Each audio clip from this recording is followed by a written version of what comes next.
I'm here now on the 25th floor of my hotel here in Bangkok, and we went through an amazing 2 days of my birthday bash with a bunch of friends. And, this was pretty big milestone for me, my 50th birthday. And I thought, wouldn't it be amazing to get a bunch of my friends from different countries? And let me just get in the room because it's kind of loud out there. So, of course, we spent a lot of time talking and laughing and chatting and having fun. But, you know, I also, of course, used the opportunity to do some photos. We had like a riverboat tour. First full day when we were here, we had like a guided canal boat tour as well. We went to see at least some temples and, of course, my favorite location for art exhibitions, contemporary art here in River City. We had Thai food, we had Western food, we had some drinks and fun. It was a lot of fun, and it was amazing to reconnect with my old-time friends. Yeah, I have to do that more often than once every 50 years.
Please share what was okay, from your top three experience. We don't talk about the first one.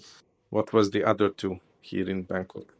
I think definitely the culinary experiences we had of all the places and nice restaurants, the spices, the flavors, the fruits. It's just phenomenal.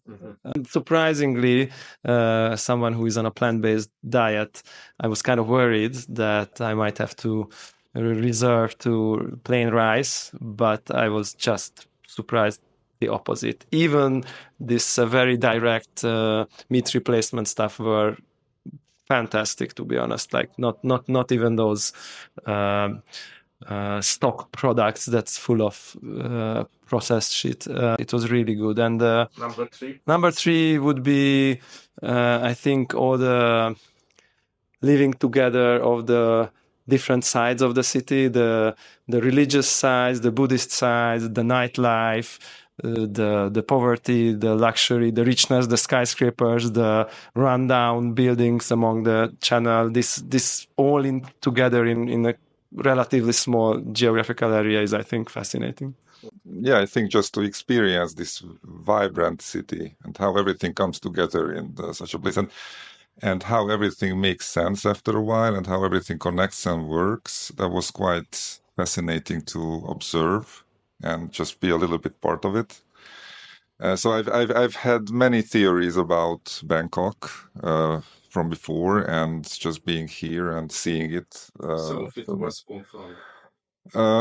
In a different way. So I think what you have in mind from Bangkok will be a little bit different when you're seeing it in the reality. But I don't want to talk about the number one spot because it's not really for recording material, I would say. But everything else it's just how it is, and how everything makes sense after a while, and I think you need to spend a little bit of time in Asia in order to make sense of it all. But I think just spending a couple of days sort of paints a picture like how it will be if you had lived here. So The other two. The second is sitting in the rain with you and eating in a really filthy restaurant. That's my favorite Asia experience. So normally I go home with the DRL. Yeah. So being Lumpini people is the second, and the first is just the point of view, the same like for Yoji. So to see the world from a totally different point of view, just to sit and watch Japanese TV in Bangkok is different. So thinking about the changing, if it's changing with the West and East, I still think that Europe is pretty nice and everything, but I'm really curious if this will change. So that's the first.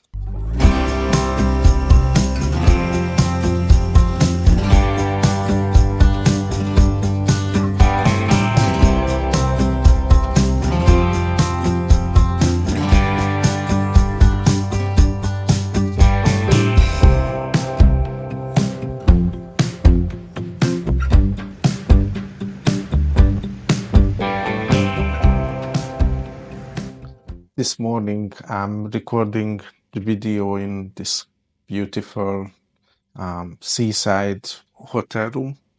We're incredibly close to the beach here in Phuket, Patong Beach, and it's just across the street there. What am I doing here? This is the second part of my birthday trip to Thailand. If you remember the first half of the video, we had the birthday bash in Bangkok, and now an additional 3 days here in Phuket to chill out and add to the fun. I'm here with one of my friends from the group, and yeah, we've been having a lot of fun so far here in Phuket. So beachside is amazing, enjoying the waves in the water, yeah, and just looking at calming and relaxing beachside environment. We also had an amazing food experience in a place called Arom by the sea, where I had just the most amazing sunset that a photographer can ever expect. We had like good walks exploring the city, which is incredibly crazy, full of little tourist traps, weed shops, massage places, little markets, and everybody's trying to push you to buy a product or a service, which we so far managed to avoid. This time, I actually have been successful using all of my 5 cameras that I brought for the trip. So this is the Ricoh GR that I used a lot in Bangkok for city walks, especially in the evening time. This is my Pentax 17. I've used this quite extensively here in Phuket. It's a lot of fun to walk around with this tiny film camera, and great for like street snaps. And then this is my nighttime film camera. I have like an 800 ISO film in it. Porta 800, and this is particularly good for like sunset snaps. And then my main digital camera, the OM1 from OM Systems. Lovely trip so far. I have one more day left, and I hope the film photographs turn out, because in Phuket I have been mostly shooting film.